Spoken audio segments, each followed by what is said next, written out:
Okay, now that we have our buttons made, I'm going to show you how to input them into Canvas. You can quickly see that this is the banner that we made up here, and here are the 3 buttons that we just made in Canva. And I'm going to show you how to input them into a page just like I've done here. And then later on show you how to click and link them. So you can see that these buttons are perfectly spaced in between. In fact, they are actually inside of a table, and I've set the table properties to where you cannot see any of the border outlines, so you never be able to tell. But the reason why you want them in the table is to keep all the spacing cohesive, and to keep the sizing cohesive, and just to keep the spacing and formatting the same through each button. So that was the easiest way for me to conform them. Now, I don't know what's going on with Canvas in the last few days. It's been kind of hard working with tables, so I've kind of had to do a few extra steps to get them into the table, and so I'm going to show you how I did that. So first thing I'm going to do is I already have this page done. I'm going to go into Edit. Here are my buttons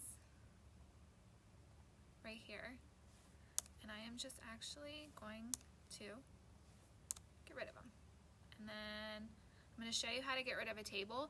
Say you input it in a table real fast and you don't want it. You just click on it.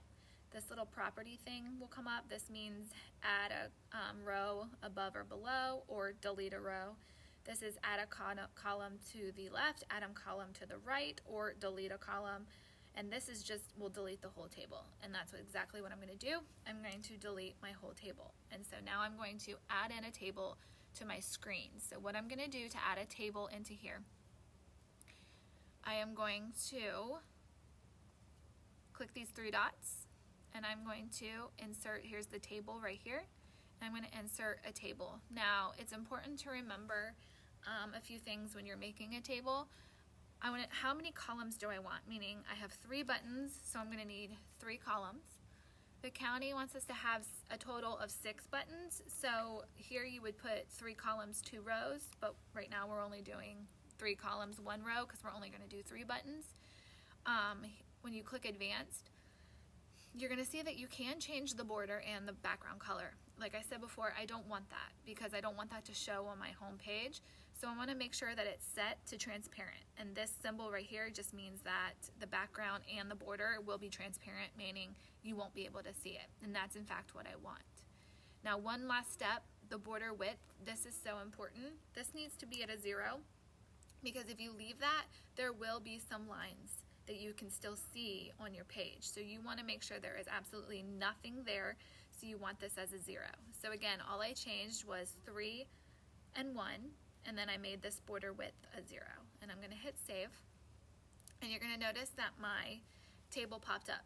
Now, I know the cursor is blinking inside of here, which means, hey, I should be able to input an image. And I've made this video 10 times and it hasn't worked for me yet, so I'm going to do a different way. What I'm going to do is I'm going to click above it, and I'm just going to insert in my 3 photos just into the document. And then I'm going to size them and then insert them in, because for some reason it won't go directly inside of my table, and I've ran out of patience. So I'm just going to go ahead and do it this way. So I'm going to hit my 3 dots. That's probably already up on your screen. My tablets moved to the side, so they were hidden. And so I'm going to hit the 3 dots. I'm going to hit the add picture. I'm going to upload an image. Again, I'm on an iPad, so mine is under my photos. Yours might be somewhere else. And I am going to go and I'm going to add in daily check-in.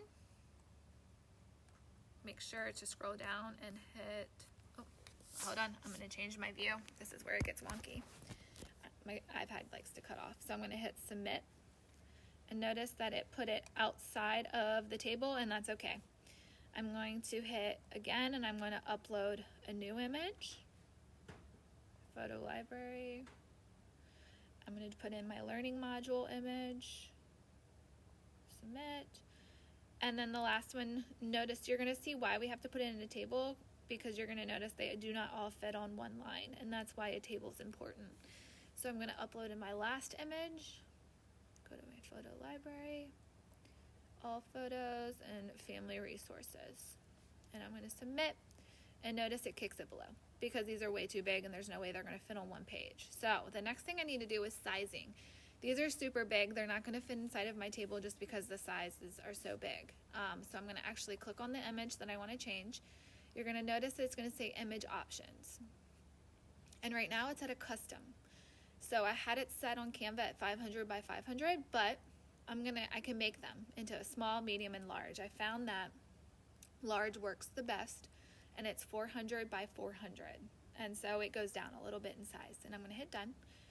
And notice how it changed its size. So they're all different sizes so this one is now a different size from the other one. So I need to adjust these sizes. So I click on the image, hit image options, and change it to large.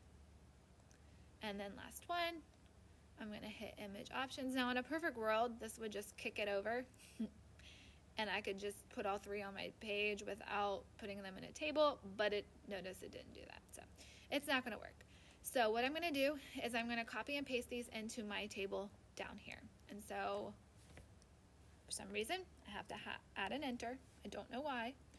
It wouldn't paste it if not. Again, I've made this video now 10 times, so I've learned from all my mistakes. So I hit enter to move my cursor down to say, hey, I do want to input something in here, and I don't want it to bounce above or below my table. And so I'm going to right-click on my image that I want to put there. I'm going to cut it. I'm going to click make sure your cursor is blinking to say, hey, I want it to go inside of this column, and I'm going to paste it. And it worked. Okay. So now that it works, I am going to put my cursor to the side. See my blinking cursor? All I did was highlight it, click my over arrow, the arrow that points to the left, and it brings the cursor there, and I'm going to hit backspace. So now that moves it back up. And that's important because you want to keep everything in line. So next thing I'm going to do is I'm going to hit this one, right click it on your mouse, hit cut, make sure your cursor is blinking in the middle right there, which it is, and I'm going to hit paste, and notice it puts it in. And then the last one, don't worry, it will conform for you. I know it looks like it's not going to fit, but it will. I'm going to right click it, I am going to cut it, and then make sure that it's blinking inside of the cell that you want, and paste it. And it will fit. It will conform, and it will fit perfectly. So literally it took me 10 times to do that. I am so glad it finally worked this time. And so that's how I added the buttons. And so now you're going to want to save it. So come down here and save. And you're going to notice that everything is perfectly lined up. All the spacing is the same. My buttons are the exact same size. And that's how you insert buttons into Canvas. Hope you guys found that helpful.